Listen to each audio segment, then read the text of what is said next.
Good morning, praise the Lord, ઈશ્વરનો આભાર માનતા આવો ફરી એકવાર પ્રભુના વચન અને મનન દ્વારા દિવસની શરૂઆત કરીએ. પ્રભુનું વચન કહે છે, યહોવાની વાટ જો, તેને માર્ગે ચાલ, અને દેશનો વારસો પામવાને તે તને મોટો કરશે. દુષ્ટોનો ઉચ્છેદ થશે તે તું જોશે. ગીતશાસ્ત્ર 37 અને 34મી કલમ. આજનો વિચાર. ખ્રિસ્તમાં અતિ પ્રિયવાલા મિત્રો, પ્રભુ ઈસુ ખ્રિસ્તના ગૌરવવંતા નામમાં આપ સર્વને સવારની પ્રેમી સલામ. આપણે માણસો હાલ સંયમી નથી. આપણે સંયમી નથી રહ્યા.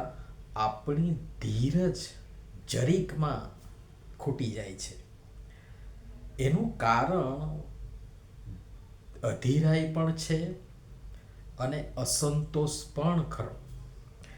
જે માણસ યહોવાની વાટ જુએ છે, તેમની ઈચ્છા અને યોજના મુજબ તેમના માર્ગે ચાલે છે, તેમના હાથે, તેમના દ્વારા, તેમની ઈચ્છા અને યોજના મુજબ મોટો એટલે કે પુખ્ત અને પરિપક્વ થાય છે. તે દેશનો વારસો તો પામશે જ, સાથોસાથ તે દુષ્ટોનો ઉચ્છેદ થશે તે પણ જોશે. અહીં બહુ જ અગત્યની અને મહત્વની વાત, જે કદાચ આપણને ન સમજાય પણ એ ત્યાં છે, કે દુષ્ટોનો ઉચ્છેદ થશે તે તું જોશે. તમને થશે કે વારંવાર આ વાક્ય અને આ શબ્દો શા માટે બોલે છે, અથવા તો મૂકે છે, અથવા તો કે છે, પણ એ બહુ અગત્યનો છે. મતલબ અત્યાર સુધી તે દુષ્ટોને આપણે મોજ મજા મારતા, જલસા પાર્ટી કરતા અને એની લીલા લહેર કરતા જોયા છે. ને ક્યારેક આપણને પણ થયું હશે જ, મને પણ થયું હશે, તમને પણ થયું હશે, આપણને પણ થયું હશે કે માણસ છીએ કે, અને મેં અગાઉ પણ એ કહ્યું છે, ક્યારેક થયું હશે કે હું આટલું બધું સાચું, નીતિમત્તાથી ચાલું, સંભાળું, પ્રમાણિકપણે ચાલું, ને મારે કેટલું બધું સહન કરવાનું, ને પેલા જો પાપથી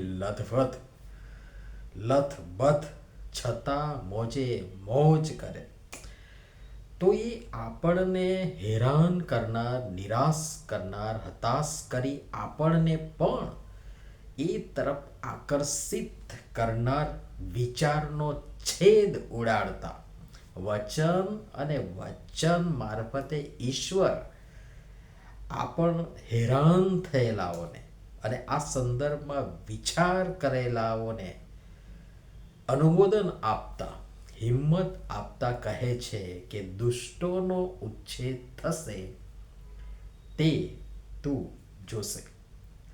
મતલબ એમનો ઉચ્છેદ થવાનો જ, તેમનો છેદ ઉડવાનો જ એ નિશ્ચિત છે, અગર પાપ કબૂલ કરી પસ્તાવો ના કરે, પાછા ન ફરે તો. હમણાં ભલે મોજ મજા કરે ને તારો જીવ પણ બળે. માણસ છીએ ને, એટલે આપણને પણ એવું થાય કે જો ને, આપણે આટલું બધું સારું કરીએ ને માર્ગમાં ચાલીએ ને આ બધી તકલીફ ને પ્રશ્નો ને સતાવણી ને સહન કરવાનું, અને પેલા મોજ મારે છે, થાય, માણસ છીએ ને. પણ જો ઈશ્વર વચનમાં જ આપણને બતાવી દે છે કે તે તું જોશે. મતલબ ત્યાં સુધી તું હશે એ નહીં હોય, કારણ કે દુષ્ટતા અને દુષ્ટોનો ઉચ્છેદ થશે અને તે તું જોશે.